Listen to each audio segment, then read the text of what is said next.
It's like your shadow. My opinion. All right. So yes, that is where I'm coming. So I would rather say equity But that was than what. equality. But that's what has been there before the feminist movement. Equity has always been there. It has been like this. Women have always been protected. And guess what? Women that beat men back in the day, those men were laughed at, even till date. Right. So men are not even able to voice out some of the things they go through. Yes. So when you're talking about equity, I think women have always had equity. And to that society, that example, that's equity. Right? We understand that one is weaker, hence needs certain privileges. They need to be entitled to certain things. Just let them. Let's let them have that, even though it's not right. But it's a woman. So I think women have always had their fair share of equity until the feminist movement. Now you want equality. Equality is what they are fighting for. But And now I'm coming. There's this debate now that women are being paid less for the same job that they did with men, which has been debunked over and over and over again. But feminists like to bring up that argument every time, that women are being paid less for the same job that men do. If that be the case, don't you think women would be more employed in the workforce than men? If I know that I'm going to pay you less for the same job that a guy is going to do, isn't it just a smart business idea to employ someone I'll pay less and make more profit? So it means that yes, I mean that this issue of women being paid less, men being paid more. First point is, if two people are doing the same job, and this is the salary for the job, this is the salary you've decided to give for the job, unless you have extra reasons, they should be paid the same amount of money. The decision should be made if you are going to go for a woman or a man. But just because you went for a woman doesn't mean you pay her less. If it is decided that anyone who cleans this television should get 100 cedis. No, sometimes it's not. Wait, sometimes it's not decided. You go for you apply for a job. You go for an interview, and you're asked how much do you expect for a monthly salary, and you quote yours. But there's always a company budget. There's always for that. I agree that it should be given to whoever merited the job. So if the company, let's say the company has decided this is the cap we are going to give for this job. Right. Let's say our range is 5,000. We'll go beyond 5,000. Just because a woman came doesn't mean you should offer her 3,000. And if a man comes, you offer him 4,000 or 5,000 for the same job. For the same job. That I agree. Everybody agrees to that. But where I'm coming from is that for the companies that ask you to quote how much you expect. Okay. For the same job, women mostly tend to, quote lower figures for their salaries. Okay. Right? And they are easily agreeable. They tend to just go with whatever maybe they quote. That was some time ago. I was talking to this lady, and she was looking for a job. And I asked her, what kind of jobs are you looking for? She said, anything. And I'm saying, see, right there, you have set yourself up to be used. Right. So guys, take note. You don't go out looking for a job and someone asks you, what do you want to do? And then anything. Yeah. That is the foundation for you to be exploited. Exactly. Right. And then I asked her, but how much do you expect for a salary? She was like, 1,000 going. And I said, you see, there again, You need knowing to know very what well the that market is offering. For that exactly, job. knowing very well that here in Ghana, everybody wants to beat the price down. Exactly. Even if you said 1 cedi, they will still bargain with you to pay you 50 Oh, let me pesos. give you 60. Oh, let me give you. So you have to be specific on how much you want to be paid and present yourself as such. If you think the salary is not good for you, say no, I'm Voice sorry. out. Voice out and say, I'm sorry, I'm not taking it. And over time, if you've worked for a period of time, let's say you've worked for 3 months, and you know that you've been productive, and you've seen that the company has gained after your what do you call it? After you coming on board, and you realize that the company is doing well, after 3, 4, 5 months, you should be able to ask for a salary increase. I'll say maximum 6 months. You should propose a salary increase. Right. That is where most women are not able to. Women are less likely to ask for a salary increase. So they sit there doing this. I agree. They could be, especially when it comes to this secretariat administrative jobs. Right. Men and women do almost the same thing.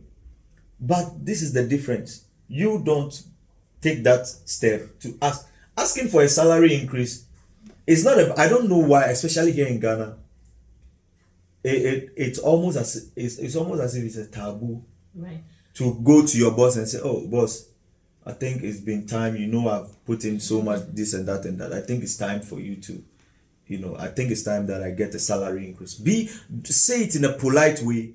Don't, you see, and this thing, you'll be working at the same place and you need a salary increase. You'll not say, then you start working like a descali to destroy the company. So voice out. Say, okay, I want this. And then ensure that it is done to you. And if you don't want it, let them know that, okay, then you can't continue. You know what you have. You know what you are capable of doing. And there are lots of companies out there just looking for someone like you to employ. Yeah, so women should be able to ask for a raise in their salaries. Right. So when you say, and we do the same jobs and don't get the same pay, you are wrong because you don't ask for it. So, what? Okay, so what? I think what their argument is let's say there's a law firm, and you have a female and a male lawyer. They both came in. Let's say there's a law firm. There's a female lawyer. There's a male lawyer, both doing the same maybe outline of responsibilities. For every organization there's an entry level salary, and then there's the one that comes on as you grow in the organization and all of that. Now you realize that as both of you are growing, same level of execution and everything, the guy's salary ends up being more hefty than yours, and that is where you now question the outline or the checklist that was used to create or give that person the higher figure than yours. It is a different situation if that person is winning more cases than you, or it is a different situation if the person has brought in a client that is bigger than yours. But if per your job description and per his job description, you both came in entry level, you both got the same thing, then I guess to a point you are both partners. Let's just say you are both partners, but he is getting more than you. It wouldn't make sense. It wouldn't make sense. The angle of us asking for less, that's a different conversation altogether, because it's a conversation about confidence, about education, about what you offer on the job, right? Because there are some people that go to work and they do the bare minimum. So it is hard for them to go and ask for a pay raise. And employers know this.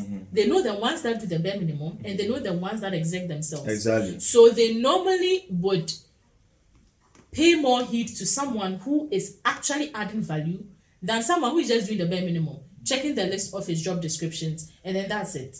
There are people that go the extra mile. They work extra hours. Exactly. They are always available. So if you do that, why don't you ask for a pay raise?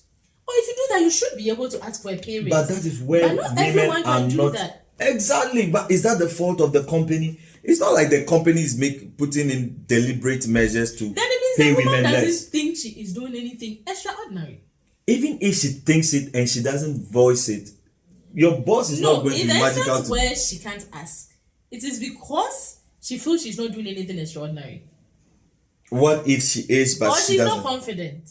In which case we go back So to whose the kind of fault is it? education or whatever, or exposure. But that one is a whole different so topic. this is not an argument for feminists to Oh no, I think the feminist argument is on the basis of I am doing just like you. I am just as good as you. I'm as confident as you. I have gone to ask for a pay raise just like you have gone to ask for a pay raise. Now, when I went to ask for a pay raise, they decided to give me what they think they could give me. When you went to ask for a pay raise, they gave you more than me. I don't That is the argument. The argument is not about give me pay raise, but I want just 1,000, and this person came and said I want 2,000. Companies decide how much they can add on. They don't do what you tell them. Oh, I want you to increase my pay from 2,000 to 5,000. Okay. No. They'll tell you this is what I can give you, or this is what you can do. We'll review you again in a year, in 2 years, in 6 months. That's what usually happens. So when the conversation happens, the woman comes to you, oh, I think I deserve a pay raise. All things being equal. Let's take out the whole non-confident woman, doesn't know what she's about. Let's just assume these are two people, they are both confident, they are both good at their jobs, they both go to their boss and say, you know what, I think I deserve a pay raise. And the woman tells you, oh, maybe I think my pay should be raised by maybe 50% or 40% or whatever. And then you tell her, oh, I can do 15. And then the guy comes to you and tells you, oh, I think my pay should be raised by 40%. And okay, we can do 35 or we can do 30. Then there's the question of you're being hypothetical. We should be, because there are a lot of conditions. I don't think the argument is about what they negotiated for. Because if you go and say, give me 500 Ghana, and the company has threshold for maybe 5,000 Ghana, and you go and say 500 Ghana, of course they'll give you 500 exactly Ghana. That's what I'm saying. That one is a different case scenario. That's what I'm saying, that most of the times men are being paid more because men tend to approach the company, the bosses, to demand for a pay raise. And even when they are applying for the jobs, they are asked how much they expect for a salary, they tend to quote more. But how do we know though? Because I'm a man. I'm telling you. I'm telling you. No, you can never know. Because really, when those conversations are being had, the woman is not in the room and the one is not in the woman's room. So the discussion is not like a group discussion where you will say, oh, this person has for this, and the boss will also not disclose, because companies are always trying to save money. So yes, they will try to negotiate with you and all of that and see where you land. And if that is the situation, do you know that there's a data? There's a data. I don't know what institution, but I'll put it in the link. Right. Has it that there are women who have worked for so many years and have not for once asked for a pay raise until the company does its own reviews and then realize that, okay, this person deserves it. So the women can be in the workforce for as long as they can and not ask for a pay raise. Whereas men, after a few months or a year, they demand for a pay raise. Okay. So it's not the fault of men that we demand for pay raise. Well, nobody's going to, and you see, the company is not going to encourage you to be asking for a pay raise. Oh, definitely not. No company will because they want to make profit. To ask for a pay raise. Yeah. I get where you're coming from. I get where you're coming from. Right. About negotiation and putting yourself out there. You know. I don't think that's the basis of the argument, though. But then let's just. No, the basis of the argument, the feminist premise is that we do the same jobs and we get paid less. Exactly. So I think that premise is based on the pre-assumption that they've not brought in negotiations here. They've not brought in. Yeah, so feminists. I don't think they brought in both variables.